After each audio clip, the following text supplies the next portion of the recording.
Well, g'day everyone, it's Warren here from NQ Explorers. It's a reconnaissance detecting day today in a World War II site, and this site really interests me because there is so little information available on it. Actually, I couldn't find any information on it on the internet at all, which is a very good thing from a detecting point of view if you want to be the first in.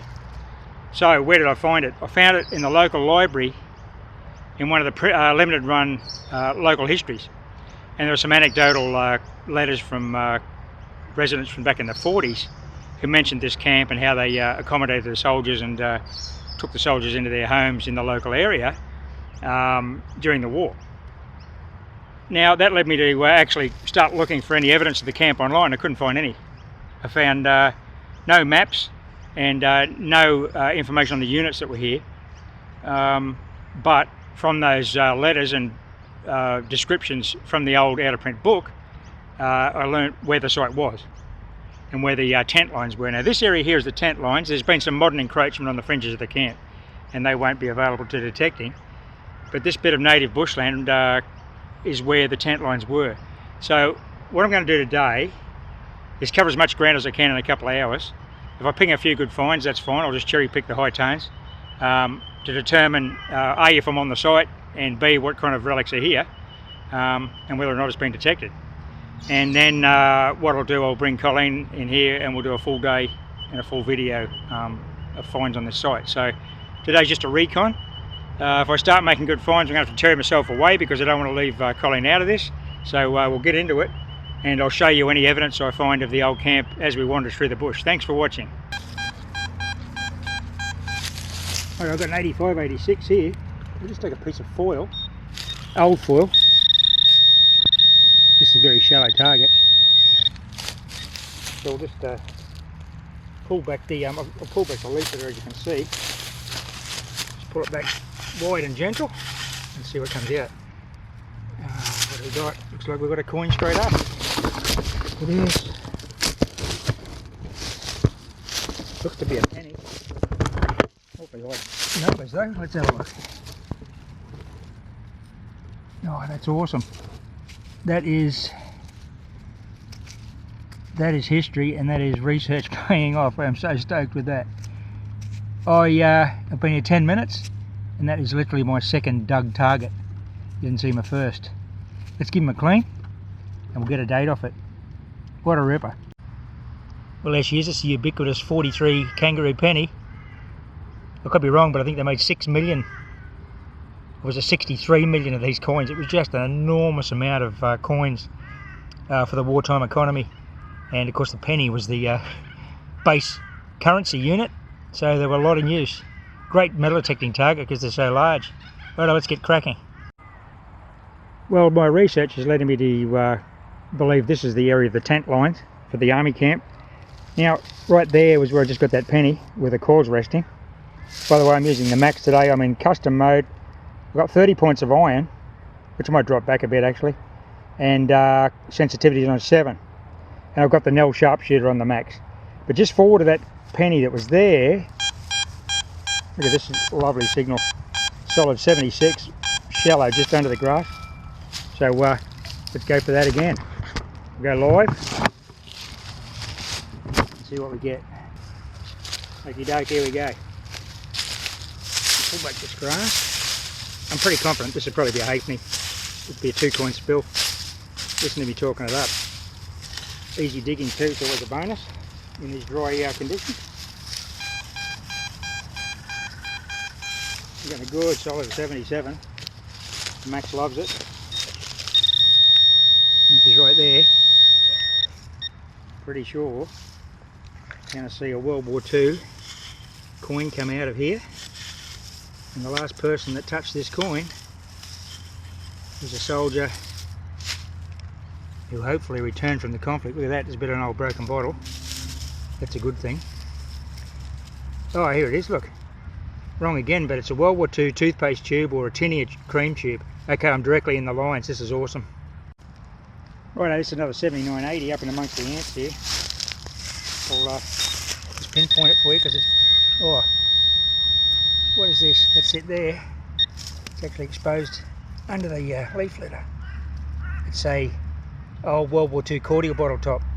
So I've got a penny, cordial bottle top, and toothpaste tube, all within close proximity, within a square metre. Well, I'm pretty sure this site has never been detected. I'm getting targets that are literally under the leaf litter on the surface. I haven't moved more than a couple of metres since I started out, 10 feet. Scratch back, I got another coin. That was a 75. So this one's going to be a halfpenny, not far from that first little run of targets. And there's tons of targets up in the 60s around here, so it's going to keep me entertained for a while. This is just a recon though. I'm just going to cherry pick a few targets and do the noble thing and walk away so that I can bring Colleen back in here, because if I go in with a handful of gear, she won't be happy. Righto, let's get going.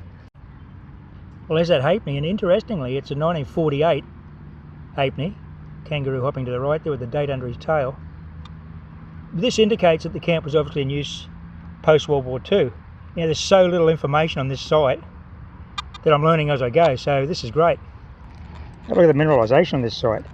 93 ground balance. Okay, this one here is a good sort of repeatable 85. It's high 80s. I'll just see the target ID on the machine. Nice and compact. We'll go live, risk some embarrassment, but I think this could be silver. Very high target ID. Then again, strangely, that last penny, the same. I can't put the detector in anyway, there's so many targets. That's mostly iron. Just turn the machine off before we dig this. Okay.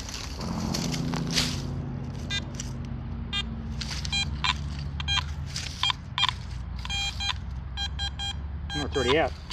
Gee, they're all shallow, this target. Very shallow. I'll do a frequency change, I think. Righto.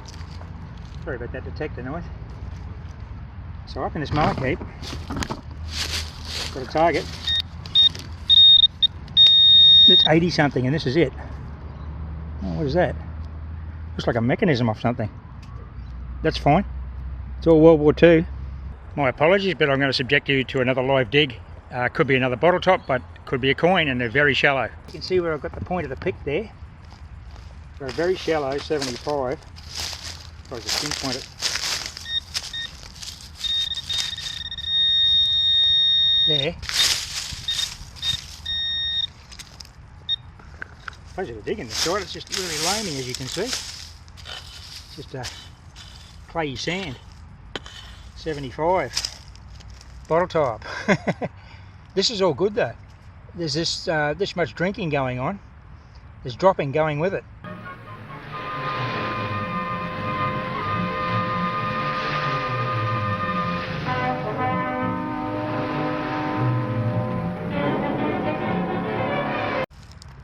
I'll just share some of the field evidence I'm seeing of the old camp.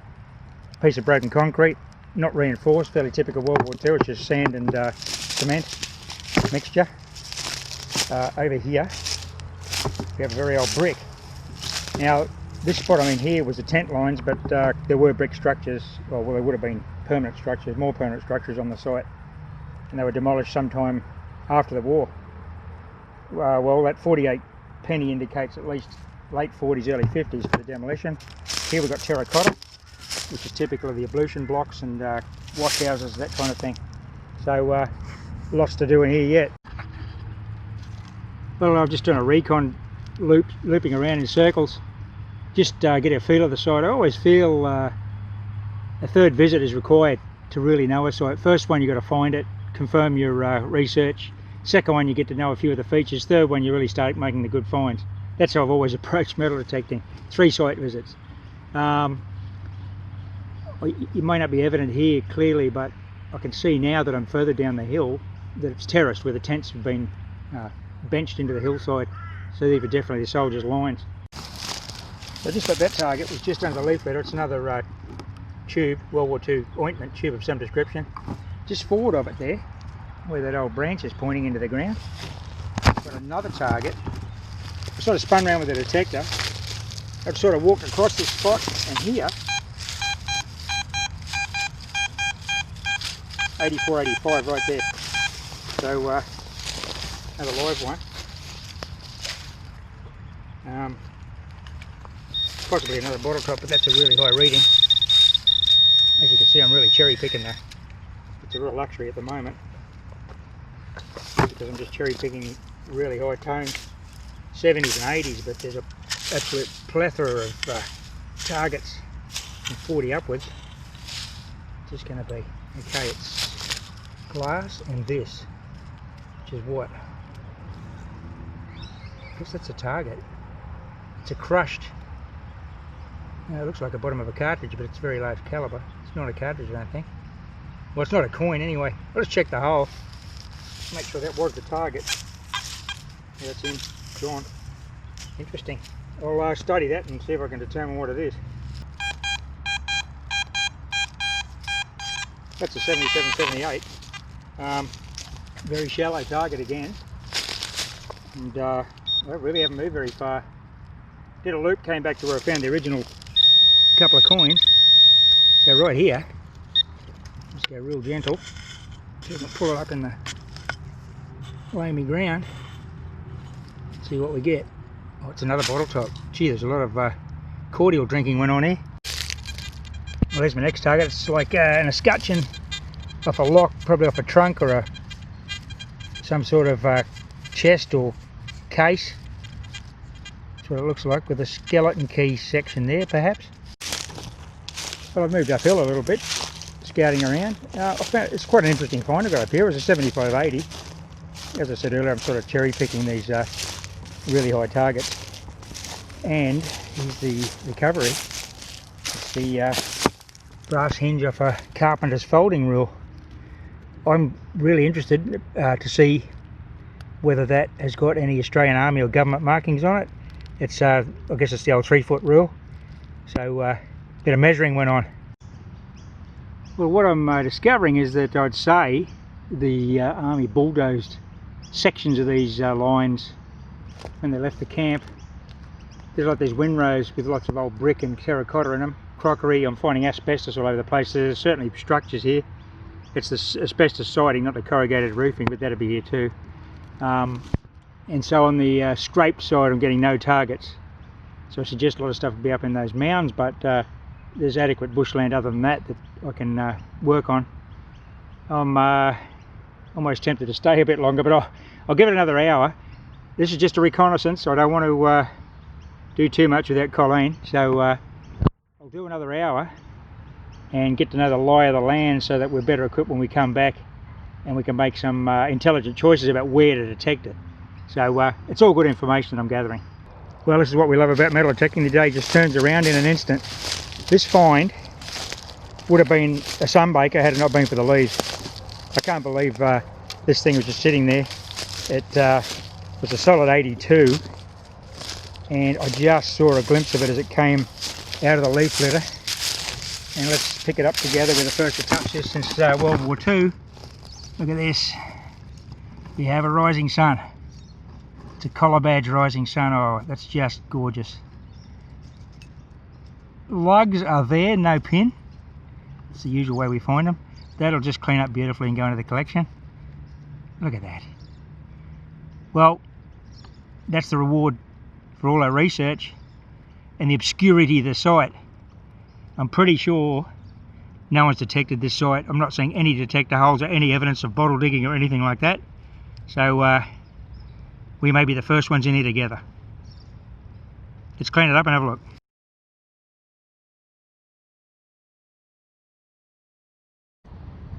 Here's my next recovery, another World War II Army relic. Very shallow scrape, as you can see. It was just under the leaf litter, probably about 5 mil under the soil. World War II jungle button off a jungle shirt. Nice one. Well, this is great. This is a shaving razor handle, so we're right in the domestic lines where the army was camped. Love it. That's right on the spot. So there's a lot of ground in here.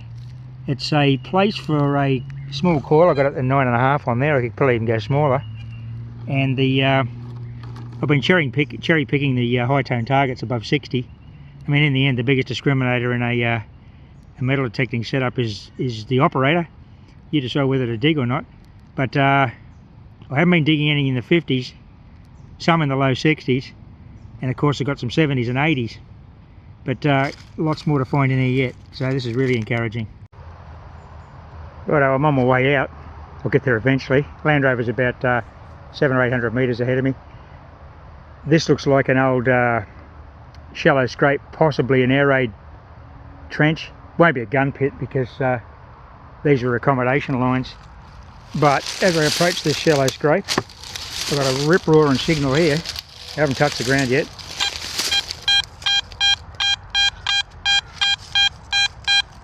Looks like it's trending into the low 80s. This is what I was talking about, cherry picking.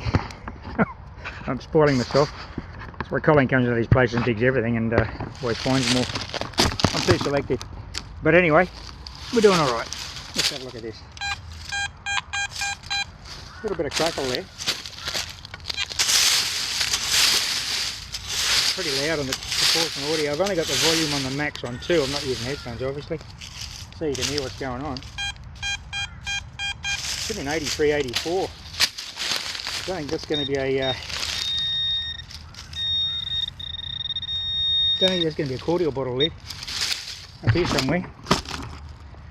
Here, not going to be a cordial bottle lid, he says, as we reveal one probably. Oh, it's out.